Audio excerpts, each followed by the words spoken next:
Translation and purport by His Divine Grace, A.C. Bhaktivedanta Swami Srila Prabhupada Ki. One should treat animals such as deer, camels, asses, monkeys, mice, snakes, birds, and flies exactly like one's own son. How little difference there actually is between children and these innocent animals. Purport. One who is in Krishna consciousness understands that there is no difference between the animals and the innocent children in one's home. Even in ordinary life, it is our practical experience that a householder dog or cat is regarded on the same level as one's children, without any envy. Like children, the unintelligent animals are also sons of the Supreme Personality of Godhead, and therefore a Krishna-conscious person, even though a householder, should not discriminate between children and poor animals. Unfortunately, modern society has devised many means for killing animals in different forms of life. For example, in the agricultural fields, there may be many mice, flies, and other creatures that disturb production, and sometimes they are killed by pesticides. In this verse, however, such killing is forbidden. Every living entity should be nourished by the food given by the Supreme Personality of Godhead. Human society should not consider itself the only enjoyer of all the proprieties of God. Rather, men should understand that all the other animals also have a claim to God's property. In this verse, even the snake is mentioned, indicating that a householder should not be envious even of a snake. If everyone is fully satisfied by eating food that is a gift from the Lord, what should there be envy between one living being and another? In modern days, people are very much inclined towards communistic ideas of society. But we do not think that there can be any better communistic idea than that which is explained in this verse of Srimad Bhagavatam. Even in the communistic countries, the poor animals are killed without consideration, although they also should have the right to take their allotted food with which to live. And the purport. Om Ajnanatimirandasya Gyananjana Shalakaya Chakshurumalitam Jena Tasmai Shri Gurave Namah Sri Chaitanya Manovistam Stapitam Jena Bhutale Swayam Rupa Kadamayam Datati Swapadandikam Jai Shri Krishna Chaitanya Prabhu Nityananda Shri Advaita Gadadhar Shivasati Gaura Bhakta Vrinda Hare Krishna Krishna Krishna Hare Hare Hare Rama Rama Rama Hare Hare Kam Karoti Vachalam Pangalam Gayate Grim Yat Kripatamam Vande Shri Gurunti Natarina.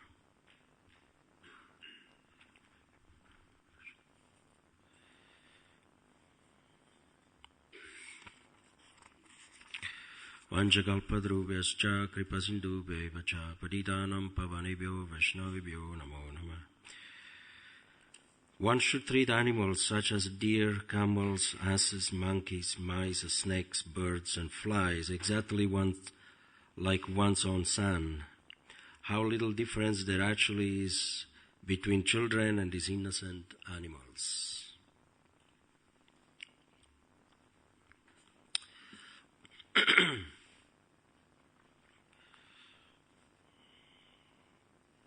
So the verdict of this verse is that one should not see any difference see very little difference, very, very little, between animals and children, or animals and one's own son. So Srila Prabhupada makes very clear here that all these animals, they're part of the creation of God.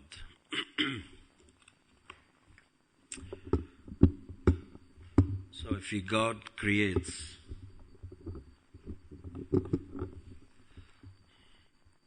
only God has the right to destroy.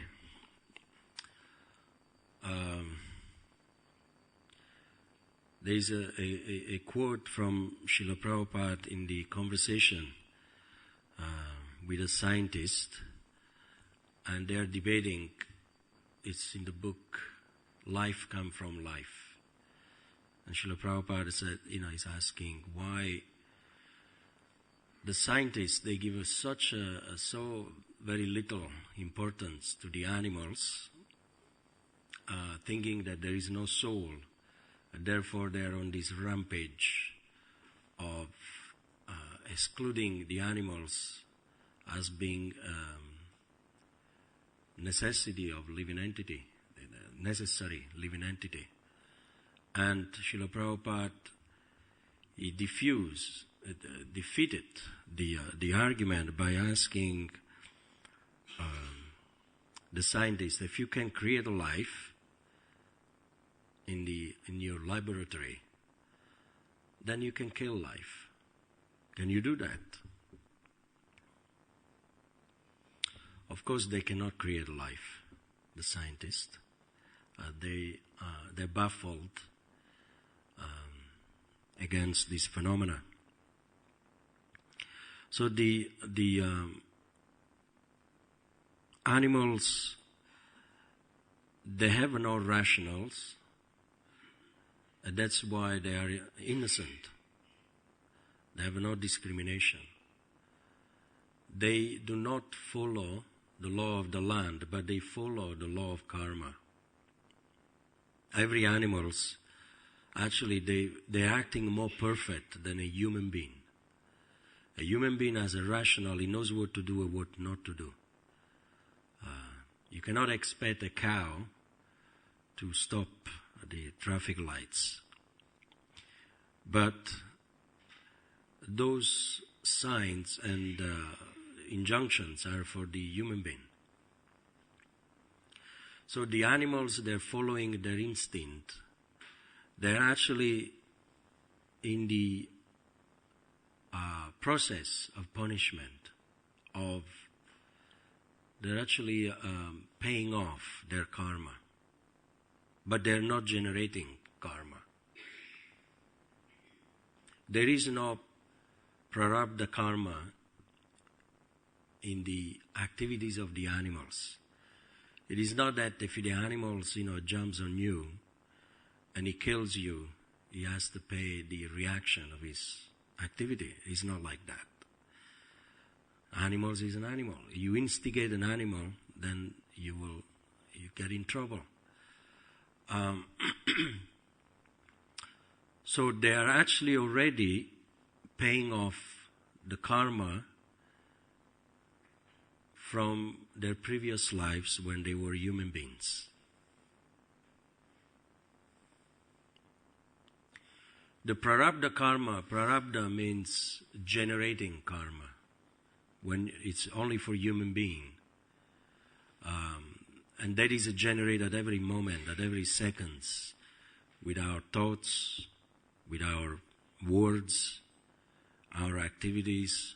We're always generating karma. So we are subject to the law of the land and the law of karma. Both we have to follow. Whereas the animals, they follow the law of karma, their own instinct, which is their own instinct, but they don't follow the law of the land or the how do you call it, the law of God also. There are laws from the Manu Samhita for the human beings. So therefore, because the animals, they are not intelligent to discriminate pravritim cha, navritim cha, between things that they should be done and things they should not be done. So therefore they are, as it says here in the translation, they are innocent. How little difference there actually is between the children and these innocent animals. So, why children? Because children also, they are on the platform of animals. There is a say that up to the age of 6, also the children, they don't generate any karma. There's nothing that they could do that will be detrimental for their future. Because they have no sense of rationals, discrimination. They're just on the same platform like the animals. Anamoya, the Acharya, they explained that Anamoya means anything they touch, they see, the children, they put in their mouth. Right? It's a fact. We see all the time. You can even sometimes they have a dangerous object in front of them, and the adults are fearful of these things. But they put in their mouth, the children. Who was it? Akinchana, my friend Akinchana, he told me a very striking story. When he was a young baby, 2-3 years old, and he was sleeping in his cot in Malaysia. And it was in the summer, it was very hot, and a huge snake came into the room. It went right into the cot. And the family, they saw that the snake was actually lying on his belly. And he picked up with his hand the tail of the snake and he put it in his mouth. That's Anamoya. And the father, they were like, they were shocked, and they said, okay, so that's it. That's the end of the baby. It's a huge black snake. According to them, was poisonous. But, they managed to drag the baby out of the cot. There was all the villagers around, and they came, they spent half an hour observing, But somehow or another, he didn't get bitten. Akinchana is the cousin of Pramanava. So he told me the story. And this is the situation. An adult is very much scared to put, some wires, some live wires in his mouth. But a child is not. Anything he touches, he sees, he puts in his mouth. So the animals, they do the same. And that's why there is, Srila Prabhupada in the translation says, one should treat animals such as a deer, camels, asses, monkeys, mice, snakes, birds and flies exactly like one's own son. How little difference there actually is between children and these innocent animals. Because of, as I explained before, there is no sense of discrimination, no rational. So therefore, there is no difference between these two different species of life. Therefore, the duty of the householder is to see no difference. between these two creatures, his own children and the animals. And Srila Prabhupada explains in the purport that includes even dangerous animals like snakes, scorpions. Now, in what way we treat them as our own children? Does that mean that you let them sit at the table with you and do things? You take them shopping with you, or you have a bed for them? No, it's not like that. But is that you provide protection, and protection comes in the form of food. You feed them just like you feed your own children.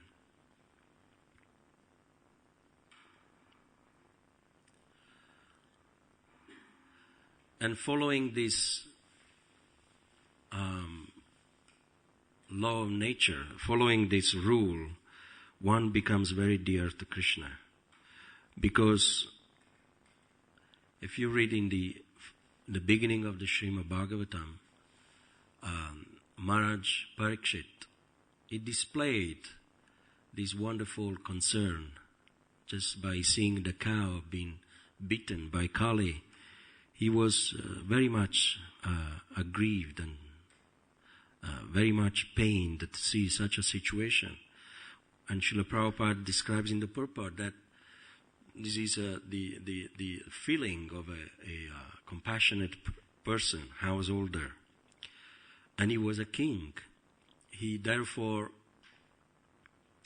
the duty of a king is to offer protection to not just to the citizens, but to the whole praja. Prabhupada mentioned the word praja. Praja means any living entities who are living into the kingdom of the king, and they all have the same right to be protected by the king.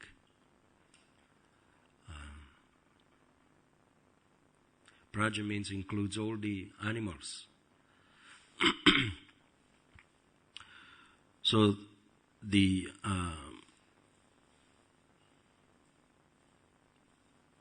but the behavior we can see is very much different in human society.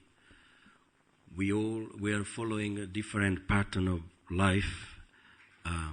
The people show very little concern for the animals. They show so much lack of compassion and mercy. And therefore, the opposite of this is cruelty, anger, and envy. Like Srila Prabhupada says in the purport, one should not be envious of the animals, not even of a snake. Even though a snake is very much known to be envious creature, as a very you could see the species of a snake is very scaring even to look at. I mean, speaking for myself, I get terrorized just by looking at the face of a snake. But some people, they like them. It's just something. Probably, it's just karma. But they have this, even though they have this ugly look, but still one should be compassionate and should feel sorry for such a soul who is entrapped in that prison uniform. Because these 8,400,000 species of lives are different uniforms. They're all prison uniform. They're given by the law of karma, and we have a particular situation because we deserve it. And we are all in a punishment or reform, how do you say? We are all suffering the reaction from previous lives, whether in a human form, animal form, low species of life, or even a demigods. Those are all different types of uniform, prison uniform. That's why the world is a prison. Durga, the material world is huge prison. The Chartusloka, the 14 planetary systems, even though they look very beautiful with the sky, nice trees, and you have the sun, and you have beautiful flowers, and you have different varieties of food, but still it's a prison. It is a prison house. And everybody has a different prison uniform, which is the body. Prison house for the soul. So when we see a creature in a very degraded species of life, we should feel compassionate. It is not them. It is not its soul is being actually conditioned, and it's been influenced by the modes. It's been dragged down in that situation, in that body, that nobody likes to be there. Actually, many of us, we may have been in such a situation. The fact that we don't remember doesn't justify the truth that we have never been in such a situation. We may have been, in the body of a scorpion, a snake, and the needs are the same, just like the children. They are on Anamoya. They just leave to find something to eat, a little bit of shelter, the basic needs. But as I said it before, they don't generate any karma. Therefore, a human being is actually the most dangerous animal, you can say, because he can intentionally, he misuses of rationals, misuses the intelligence, can destroy all the other species of life. Whereas an animal cannot do that. An animal, he follows the law of karma, but he doesn't follow, he's not supposed to follow the law of the land.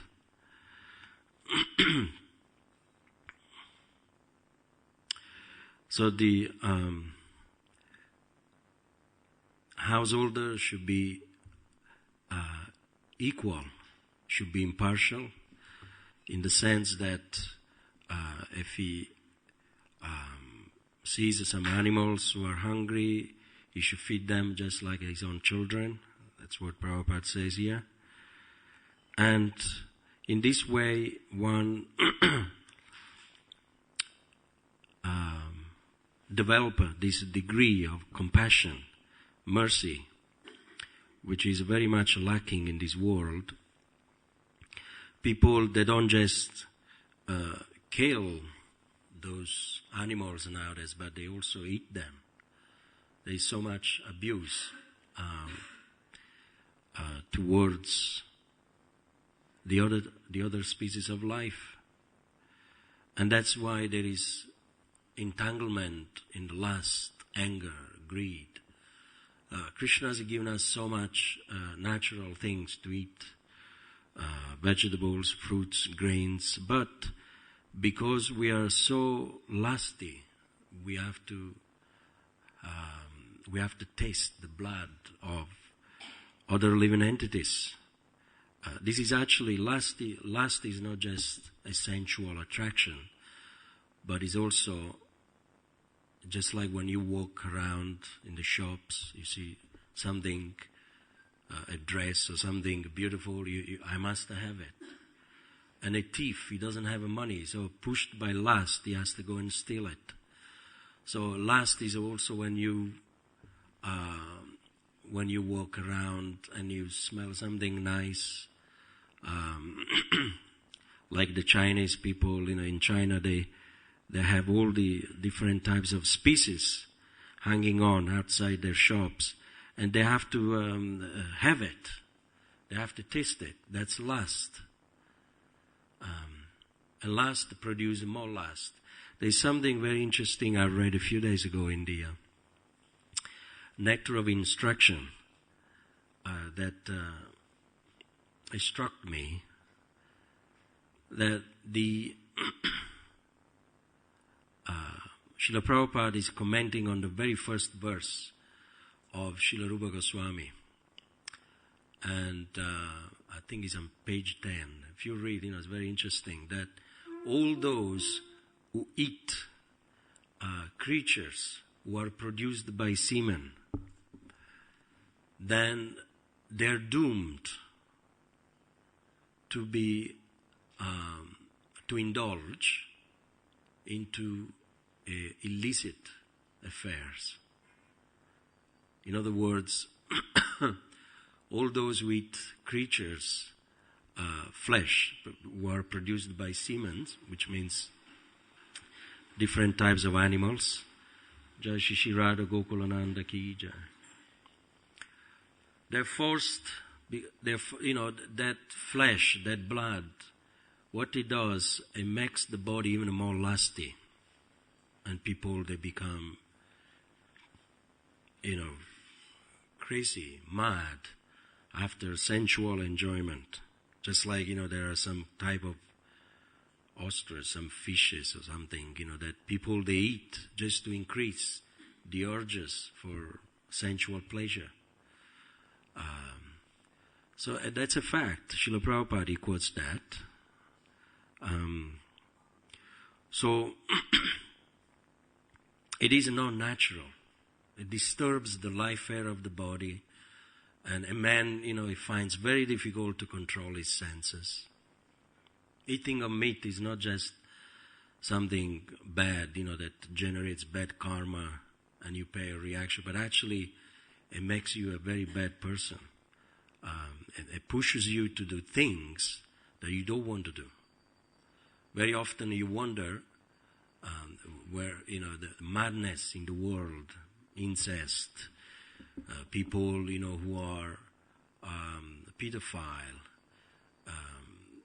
So, the verse says, that we should offer protection to the animals, but you could see that human beings, they cannot even offer protection to their own children. That's why you have incest. And there are people who cannot offer protection to children in general, pedophile. Why they have that that instinct, that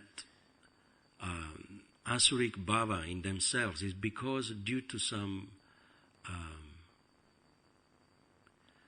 God knows what they eat. We are what we eat. And it contributes a lot on who we are based on what we eat. So, and that's how we become entangled into the karmic life and madness. What to speak about giving protection to the animals? If you could see that now there's the people, they do a lot of strange things. There is no protection, even towards their own family members, children. So, therefore, the idea of giving protection to the animals is very remote. And this is the only quote that I could find in the Srimad Bhagavatam. I believe my wife also used this quote for her own book, that, the old praja, that the animals are on the same level like the children. Now, maybe we think idealistically it should be like that, but it's impossible practically to see such an equality between these two species. But it is possible if we act with a mercy and compassion, which is the only tool and the formidable weapon that we could use to combat this enemy of lust. Because Krishna says in the Gita, what is the thing that destroys everything? Relationships, the behavior, destroys the piety, the societies. It's only lust. When Arjuna asked Krishna, even though someone wants to be a good man, but he makes all his endeavor to be a good man, but he's forced to commit sinful activities. What is it? And Krishna says it's only lust, the all-devouring enemy. So, lust, as we said before, is not just attraction between male and female, but also to exploit, to abuse other species of life, to abuse anything in this world for the bodily comfort, for sense gratification. That's lust. And then once you experience something, it gives some little pleasure to the body, but then you become addicted. And then it becomes just like drugs. A child, shows a little bit of drugs to another child, and then they experience for the first time, and they have a good ride. So yes, we want it again and again and again and again. So similarly, in the beginning of creation, nothing is being abused. But then, after Satya Yuga, then you have Dwapara Yuga, Treta Yuga, then the nature, the living entities, the animals, they start to slowly to get abused. And in Kali Yuga, we have the scenario that everybody, practically speaking, needs protection, not just the animals. Right? You have the animals actually, they're harmless, they can look after themselves.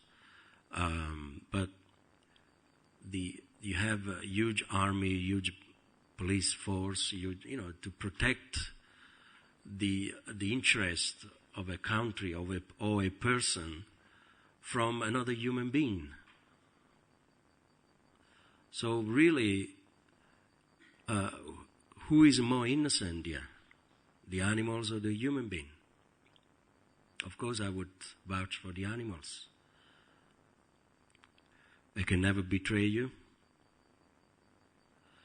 As long as you feed the animal. But a human being, he can. A friend can betray you. A parent, a relative can betray you. That's why Srila Prabhupada very often, he says, a disciple, he should be faithful to the Guru, just like a dog is faithful to his master. He doesn't say just like a son is faithful to his father. The example is not given, about the son or about a human being. A human being is out of question.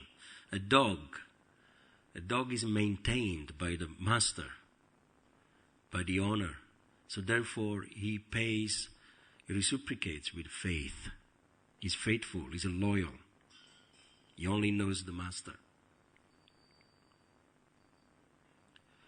So this is actually innocence, because they completely depend on the owner's mercy for sustenance, for shelter, for food.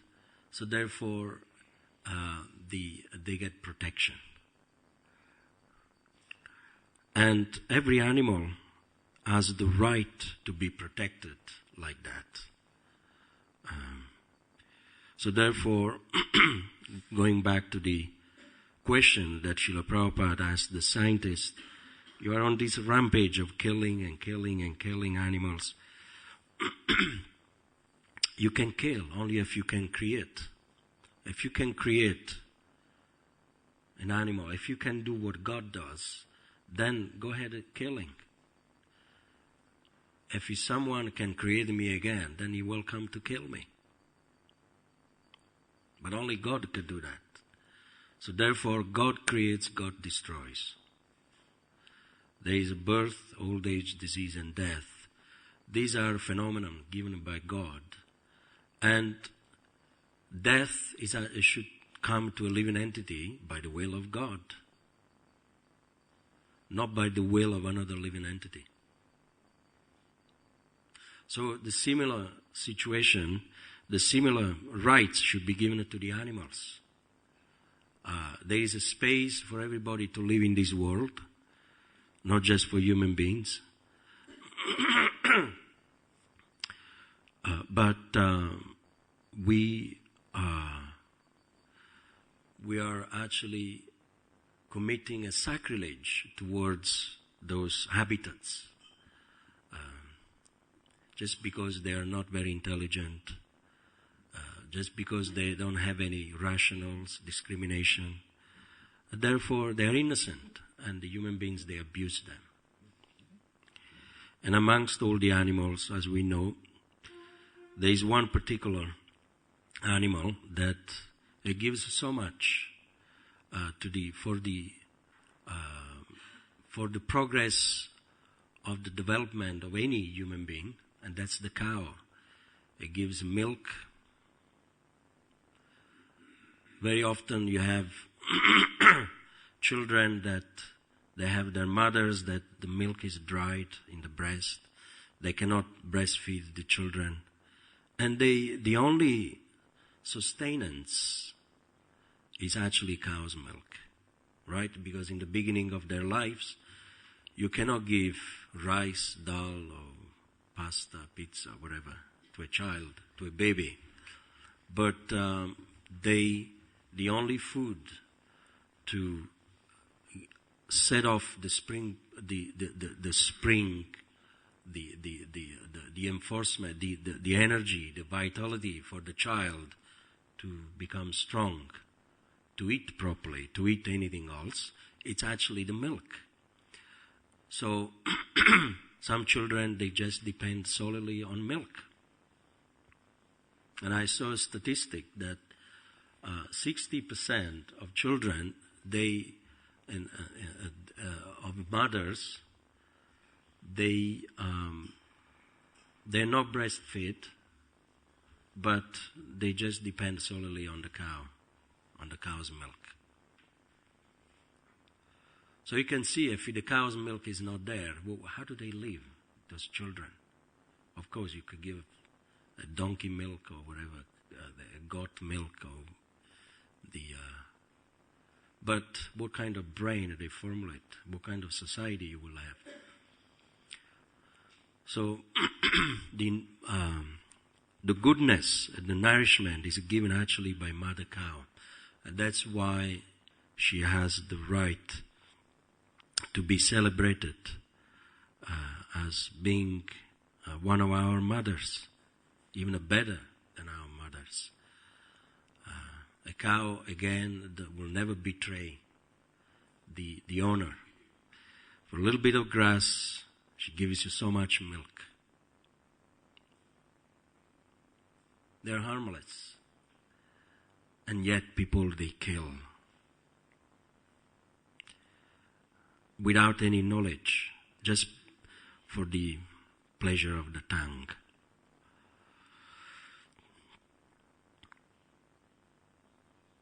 I'm sure we heard these things many, many times, and still we see the cows just as a normal animal, as an animal commoner in the field, because that's the way of life. But if we really think, I mean, my own son, when he was born, he was actually only had about 3 hours to live, and he had to be rushed to the Great Ormond Street, and they did an operation, an amphilos operation, and my wife, she couldn't give any milk. Somehow or another, there was no milk there. So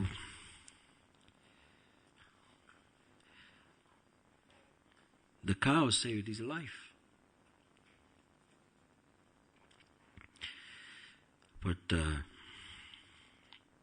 And very often we don't even say thank you. The way we say thank you is to kill them. This is the society we have nowadays. So this is the purport of this verse. We'll leave 5 minutes if there's any questions.